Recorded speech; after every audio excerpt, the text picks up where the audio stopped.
noches, les damos la bienvenida un domingo más, un nuevo programa de Comprometidos, un programa también muy interesante, como lo hacemos habitualmente. Nos acompaña Gonzalo Silió, que nos va a hablar de muchas cosas, de escuelas solidarias, de aprendizaje-servicio. Antes de nada, te doy la bienvenida, Gonzalo, ¿qué tal? Muy bien, muchas gracias por la invitación. Le sonará la cara porque la última vez que le pudieron ver fue en el legado, en esa presentación del legado de María de Villota, esos dos programas tan especiales que le dedicamos a este piloto y que han tenido mucho éxito además, Gonzalo. Me alegro. Y de hecho vamos a aprovechar para animar también tú a la gente de casa que acuda a ese congreso del 1 al 6 de julio. Por supuesto, primero agradeceros la difusión, que ha sido muy importante contar con vosotros. Y sí que hemos visto ya que hay muchas personas que se han inscrito, tanto como voluntarios como participantes. Quedan plazas todavía, sobre todo como participantes, como voluntarios menos. Quien quiera ser voluntario está a tiempo todavía. Y como siempre, que visiten la página mariadevillota.es y ahí podrán participar. Gonzalo, ya vamos a dar protagonismo a estos temas tan importantes que nos vienes a hablar, pero para empezar vamos a hacerte una carta de presentación. ¿Quién es Gonzalo Silió y a qué se dedica? Pues bueno, yo Gonzalo, un poco de vergüenza empezar hablando de mí. Me llamo Gonzalo, vengo de... Soy de Bárcena de Piedeconcha, soy cántabro y me dedico a educar casi desde que tengo uso de razón, o por lo menos desde que dejé de ser adolescente.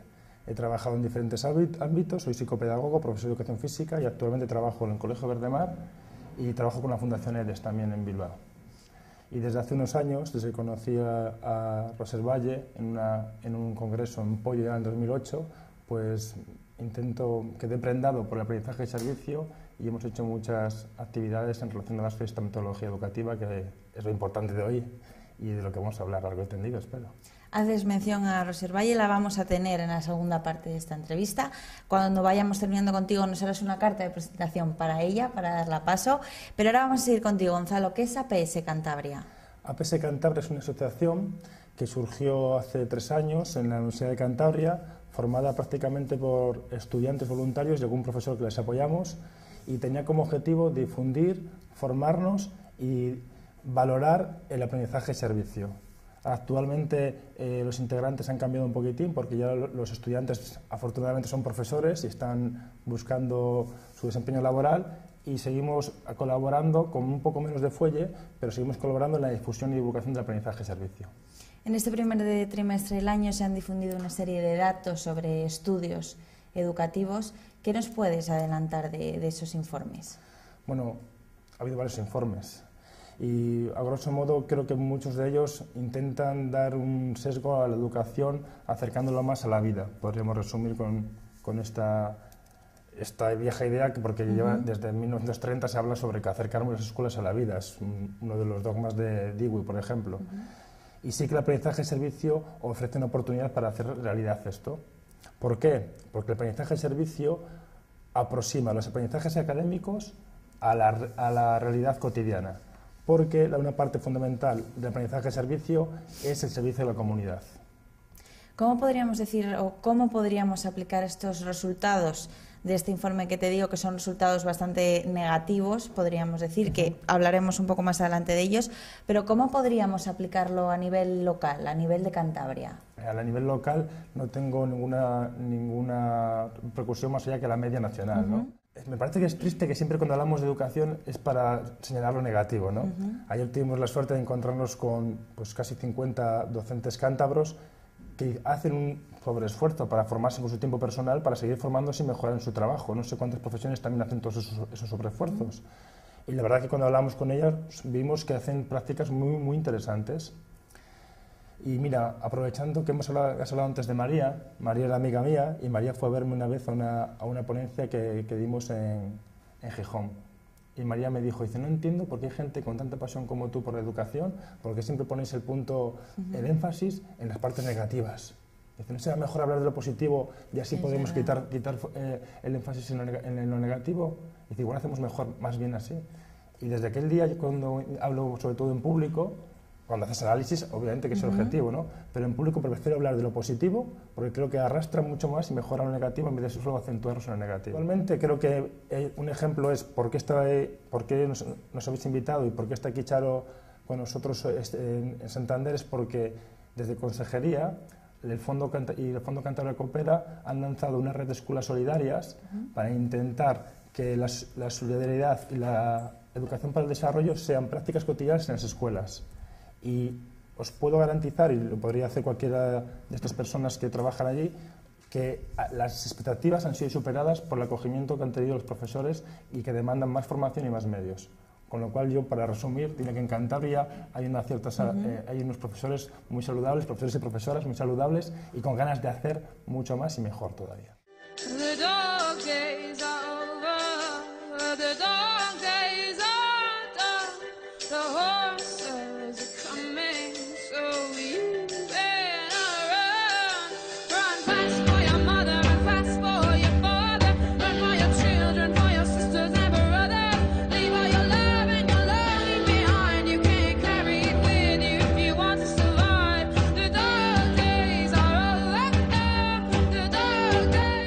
¿Tú consideras que el sistema en general, el sistema docente, necesita un cambio radical en España? Sistema docente, bien. Podríamos hablar de diferentes... La metodología que se utiliza. Claro, eso es, iba a ir ahí. La forma de modificar la realidad es modificando las prácticas. Si modificamos las prácticas docentes, podremos modificar la realidad de la educación. El aprendizaje y servicio, sobre todo lo que garantiza es que los chicos y chicas aprendan de forma práctica, con experiencias significativas, porque trabajan en medios reales. Y entonces el reto al que se tienen que enfrentar es un reto mucho más atractivo. Eso modifica en sí la escuela, porque abre la escuela a la comunidad y hace que la comunidad sea vista como objeto no solamente de estudio, sino como gesto de acción educativa. Insistís, trabajáis en este aprendizaje-servicio que tantas ventajas trae consigo. ¿Aquí en Cantabria se aplica este aprendizaje-servicio? Sí, además tenemos la suerte de que las instituciones educativas en Cantabria han apostado y han apoyado de forma informal, podríamos decir, pero siempre ha tenido hueco en las formaciones en el aprendizaje-servicio. Y en los últimos años, pues, desde Consejería de Educación, dentro de estas escuelas solidarias se apoya mucho y se cuenta con el aprendizaje-servicio. ¿Ejemplos? ¿Te pongo algún ejemplo? Sí, porque de hecho a continuación te iba a preguntar cuáles son las claves del éxito de este aprendizaje-servicio. Te pongo un ejemplo y el ejemplo voy a hablar de un éxito. Un éxito pequeño, pero que se puede ver el valor que tiene la metodología. Colegio Barzam, en Miengo. Hacen una primera práctica de aprendizaje-servicio muy sencilla, que la hacen casi todas las escuelas, aunque algunas no la denominan aprendizaje-servicio, que consiste en que los niños de primero de primaria que tienen que aprender a leer y tienen que entender la utilidad de leer, les leen cuentos a los niños de infantil, porque los de infantil tienen que empezar a familiarizarse con la lectura. En este intercambio de necesidades y de aprendizajes, los de primaria se van educando y formando para cómo enseñar a otros a leer, y a la vez ellos aprenden a leer mejor, y hacen diferentes prácticas, ¿no? ¿Qué ocurrió en este proyecto? Que los chavales de primaria y niños y niñas de primaria tenían un niño y una niña de pareja que era su responsable de cuentos, ¿no? Y al final, claro, los niños cuando los disfrutan piden más, los de infantil. Y ya no querían un cuento estándar, querían un cuento de un caballo que corría por el mar. Claro, el niño de primaria decía, pues tengo que buscar un cuento de un caballo por el mar. Y si no le hay, que le dijo la profesora, pues le escribes. Y ya los cuentos eran cuentos propios, estaban produciendo literatura, ¿no? Siempre las expectativas de aprendizaje de servicio, la persona que recibe el servicio incrementa la calidad porque demanda más, ¿no? Pero lo que quería, hay dos cosas que se ve los resultados, el éxito de la metodología. Uno, había un niño en esta clase que tenía problemas de lectura. De hecho, le habían diagnosticado algún problema de aprendizaje y el niño, pues, no le gustaba además mostrar en qué tenía más debilidad, con lo cual era en público y no le gustaba. Pero justamente un día antes de que tenía que bajar a infantil a leer, se presentó voluntario y leyó. Y leyó con tantas dificultades como leía siempre. Pero por primera vez leyó en público. Cuando le preguntaron, ¿por qué has leído en público esta vez? El niño dijo, porque yo quiero bajar a infantil y también quiero leer bien. De repente, aprender para él no era algo individual, no era propio, sino que tenía un valor social y él quería contribuir en dar ese valor a la sociedad. Es uno de los claros índices del éxito que provoca el aprendizaje-servicio. Hace el aprendizaje social y reconoce el valor de los aprendizajes. Por otro lado, en ese patio, fijaros que es un ejemplo muy sencillo y un ejemplo muy fácil de llevar a cabo en cualquier escuela. En ese patio, un día se cayó una niña infantil y se hizo una herida en la rodilla de esas que pues, se acaba el mundo, que se quedan piedras dentro de la herida, sabes cómo son, ¿verdad? Pues uno de primaria, que vio que la niña se había caído, fue corriendo a buscar a su tutora y le dijo a su tutora: ayúdame por favor, que se ha caído esta niña de infantil. Y la tutora le dijo: hombre, ¿por qué me lo dices a mí? Díselo a la profesora de infantil. Y le dijo: no, me tienes que ayudar tú porque yo soy su tutor de cuentos.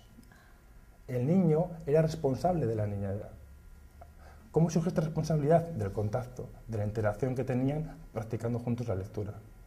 Esto, que seguramente luego lo remarcará también Charo, evidencia cómo se crea el tejido social y cómo se ven las interrelaciones entre personas que, imagínate, diferente aula de infantil, diferente bloque, sí, igual no tienen relación, no sabían el nombre. A raíz de trabajar juntos, forman parte de algo. El aprendizaje de servicio no es que genere comunidad, sino que la hace práctica. Se vive la comunidad.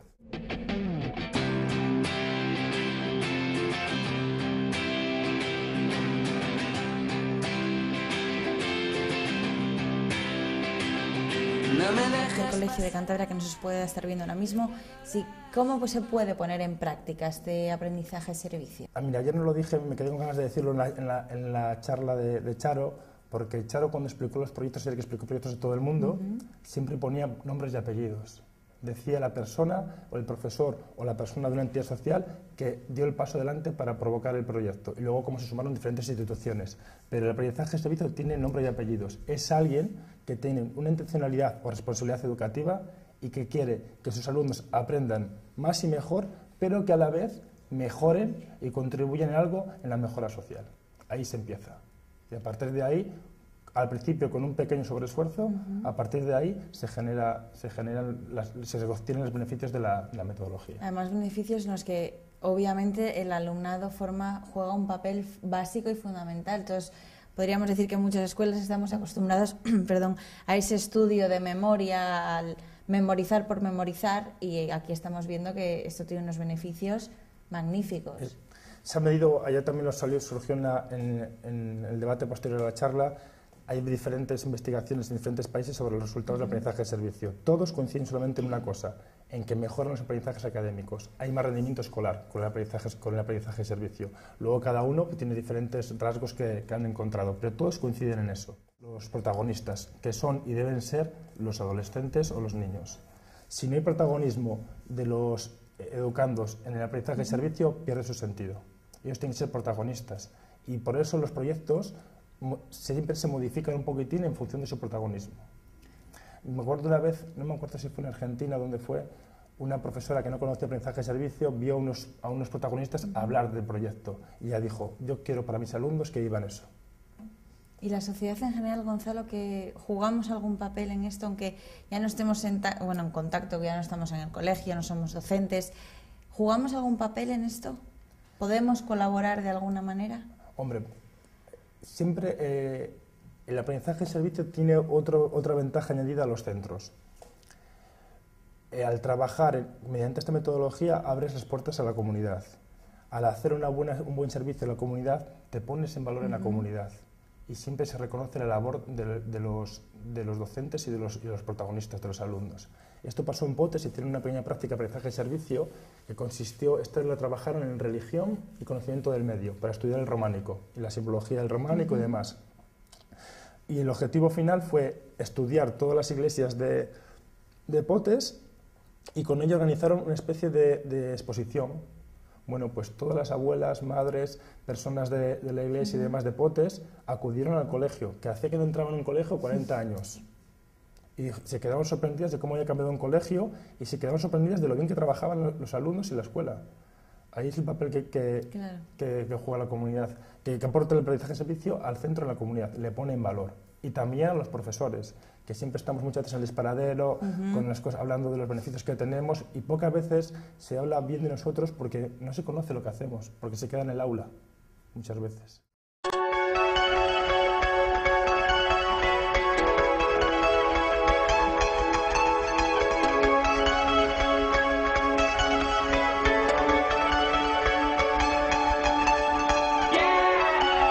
¿Qué proyectos tenéis ahora en marcha con este aprendizaje de servicio? Ahí en España, Charo luego hablará de su libro que he publicado en el 2013, en España está cogiendo bastante velocidad y auge. en casi todo el territorio español. Se está trabajando diferentes prácticas de aprendizaje-servicio. Las universidades en los últimos años también están dando un impulso muy fuerte al aprendizaje-servicio. En Cantabria actualmente, con la red solidaria de escuelas, está gustando mucho la metodología y hay personas que la están probando y aplicando. Yo confío, y es que además creo que tiene que ser así. No concibo el desarrollo de las escuelas sin que apliquen metodologías que puede ser aprendizaje-servicio, pueden ser otras parecidas, pero la ventaja que tiene el aprendizaje-servicio es que, por un lado, implica aprendizajes prácticos, experienciales, y por otro, mejorar la comunidad. Por lo tanto, tiene lo mejor de diferentes metodologías, la que las aglutina en una sola. Por eso creo que va a ser hegemónico de alguna forma en los próximos años. Datos. En Holanda es obligatorio el aprendizaje-servicio. Bueno, el aprendizaje-servicio no es obligatorio el voluntariado en secundaria, pero el aprendizaje-servicio es la metodología más usada para desarrollar ese voluntariado. Y en Estados Unidos oscila por diferentes causas, pero sobre un 30% todas las escuelas de toda secundaria y primaria practican aprendizaje-servicio. Y en Sudamérica, gracias a la labor, entre otros, de CLAIS, el Centro Promotor de Aprendizaje-Servicio, en Argentina, pues también está teniendo esta metodología mucho auge, porque soluciona problemas muy reales de las comunidades. Has mencionado varias veces las escuelas solidarias, esta red de escuelas solidarias. Háblanos un poco más en detalle de ellas. Surge en este año por iniciativa de Marta Guijarro y su equipo en la consejería. Creo que lo forman, de inicio empezaron 12 escuelas, creo que están llegando a más de 20 ya. Empezaron con una formación concreta para profesores y con una puesta en marcha de un proyecto, y cada vez está creciendo más, y de hecho ya hay un portal dentro de la consejería para estas escuelas y se les empieza a dotar de recursos. Y la verdad es que yo, que he estado en algunas formaciones que otras ya, pues se respira un ambiente muy sano, un ambiente muy solidario y además muy positivo, que eso se agradece mucho, ¿verdad? El tener un ambiente positivo pues te da muchas fuerzas, y en esta red creo que va a crecer en los próximos años con bastante protagonismo. Gonzalo, me gustaría terminar contigo con una pregunta que puede parecer sencilla, complicada. Yo creo que tú la tienes muy clara. No lo será, seguramente. De hecho, muy clara además, porque se te ve la pasión esta que tienes por la educación. ¿Para qué se educa, Gonzalo? ¿Para qué se educa? Yo sé para qué educo yo. Yo sé por qué me levanto por la mañana y para qué voy a clase, o por qué invito hoy a Charo que venga a mi clase en el Colegio Verdemar y demás. Yo educo para intentar mejorar un poquitín la realidad que tenemos. Con mejorarlo un poquitín me quedo satisfecho. Porque cuando hay una frase que me gusta mucho, que es, creo que es de Henry Adams, que decía: la influencia de un profesor nunca se sabe dónde acaba. Y eso es ingrato a la vez, porque tú trabajas muy bien, te vacías como profesor, pero muchas veces no ves los frutos. También hay una metáfora que hablaba de que un profesor es como sembrar bambú, que el bambú tarda 7 años en florecer. Pues muchas veces hacemos eso, es ingrato. Y yo necesito sentir la acción, el contacto con la realidad, para sentir que estamos trabajando bien. Esperar 7 años sin ver ninguna evolución, para mí soy demasiado ansioso. Por eso me gusta que mis aulas tengan acción fuera de la escuela. Además, yo creo que se agradece esta pasión que tienes por la educación, porque los docentes juegan un papel muy importante luego en la vida diaria de estos alumnos. Como todos recordaremos a algún profesor con especial cariño o con especial manía, podríamos decir, ¿no? Yo creo que, de hecho, si preguntas a cualquier persona de nuestro mundo, le preguntas a tus 5 personas más influyentes, que en esas 5 casi siempre suele haber un profesor o profesora. Bueno, Gonzalo, pues una vez más te agradecemos que hayas estado aquí hablándonos de todo esto. Y antes de despedirte, mejor que tú nadie para que le presente a los de casa a nuestra segunda invitada. Pues muy bien, un placer presentar a Rosel Valle, Charo para los amigos. Charo ha venido a cantar ya unas cuantas veces, hay gente ya que la conoce. Además, es una persona siempre muy dispuesta a ayudar. Es decir, tú la llamas, te dice siempre que sí, y luego se piensa pensar cómo, pero siempre el sí le tienes. Charo es pedagoga, es catalana, lleva unos cuantos años trabajando en educación formal e informal, y desde hace unos casi 10 años ya, 8 o 10 años, está trabajando. Fue la persona que dio el paso al frente, puso su cara y su tiempo para empezar a divulgar el aprendizaje-servicio. Lo ha hecho muy bien en estos años, de una forma muy poco invasiva, como creando lluvia fina muchas veces, y ha conseguido que cale en muchas personas. Nos ha mojado muchos. Y además es una apasionada de la montaña, que la voy a poner en un reto, porque tiene pendiente los Picos de Europa, y ahora que ya en público te invita a que venga a Picos de Europa. Gonzalo, pues yo no tengo nada más que añadir a esta presentación. Muchísimas gracias por habernos acompañado. Y no se muevan porque ahora, para los amigos, vamos a conocer a Charo. Adiós, muchas gracias. Muy bien.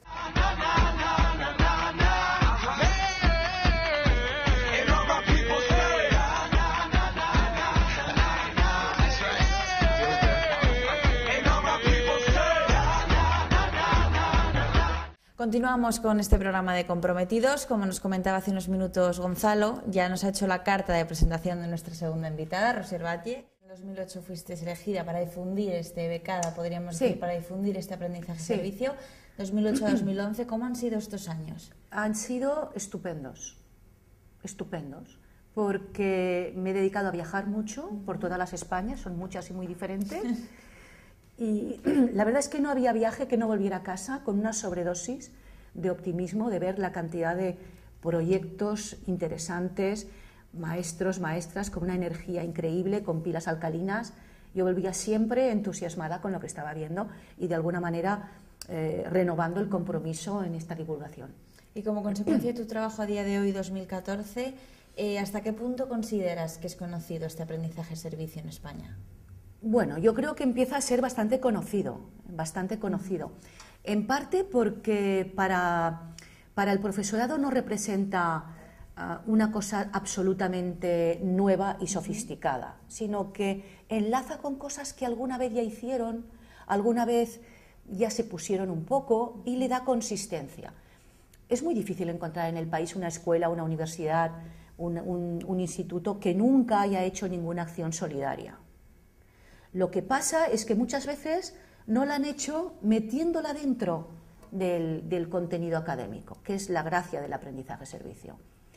A día de hoy hay 14 grupos impulsores de aprendizaje-servicio en sendas 14 comunidades autónomas, entre ellas Cantabria. Hay una red de más de 40 universidades que reúne a unos 200 profesores universitarios desde la Universidad de Sevilla, Santiago, Valencia, Barcelona, Cantabria, Deusto, que trabajan aprendizaje-servicio en sus universidades. Hay una red de ayuntamientos que están por la labor también de promover política pública de aprendizaje-servicio. Hay una red de centros de formación del profesorado. Y hay algunos gobiernos autónomos, como el de Navarra y el de Cataluña, que han empezado a explorar la posibilidad de, a medio-largo plazo, meterlo como obligatorio en el currículum. Con Gonzalo comentábamos las claves del éxito, de los resultados tan buenos que podemos observar gracias a este aprendizaje-servicio. Contigo me gustaría más enfocar un poco a la sociedad. ¿Qué consecuencias tiene en la sociedad este aprendizaje-servicio? Mira, yo creo que la más importante es que mejora el capital social. Entendiendo por capital social la capacidad de una comunidad, de una población, de un colectivo, de encontrar respuestas colaborativas a los problemas que se va encontrando. Una población recibe de repente un alud inmigratorio y se puede quedar descolocada, sin saber qué hacer, alimentando xenofobia, o puede utilizar eso como un refuerzo de la identidad, de la capacidad de integración, de la cohesión social. Eso es capital social. ¿Por qué el aprendizaje-servicio tiene ese efecto en la sociedad? Porque mejora 3 parámetros de capital social, los clásicos. Ayuda a la gente a trabajar en red. La escuela necesita a la comunidad para desarrollar proyectos de aprendizaje-servicio. Segundo, mejora también el compartir valores y normas entre la población. La escuela tiene la oportunidad de compartir su pensamiento pedagógico con la población, no solo con los niños de la escuela o del instituto. Y en tercer lugar, aumenta la confianza de la población porque se van encontrando pequeñas soluciones a los problemas que se van generando. Esta es la magia y el poder del aprendizaje-servicio a nivel social. Es obvio, están viendo todos los de casa lo magnífico, lo bueno, positivo que es este sistema aprendizaje-servicio. Dejándole un poco a un lado, podríamos decir, sin él, ¿qué te parece la educación española? Sin aprendizaje-servicio, sin brújula. Pongo un ejemplo, el ejemplo de la educación por el talento. ¿Dónde hay que firmar? ¿Quién quiere que su hijo no sea talentoso? Todo el mundo quiere tener un hijo talentoso. Además, en un mundo tan complicado como el que tenemos, o estimulamos nuestro talento, nuestro ingenio, la inteligencia emocional y la no emocional de nuestros hijos, o corren el riesgo de quedar aislados del progreso. Pero Bin Laden tenía talento. Madoff, el impresentable que nos ha hundido en la miseria, tenía talento. Goebbels tenía talento. El talento sin brújula ética puede construir monstruos. Necesitamos educar el talento orientado en los valores humanos. Por eso a mí me encanta la frase de Adela Cortina, que dice: no vamos a construir sociedades más justas con ciudadanos mediocres. Lo que hace el aprendizaje-servicio es decir, vamos a ver, necesitamos ciudadanos competentes para transformar el mundo. Une competencia y compromiso social.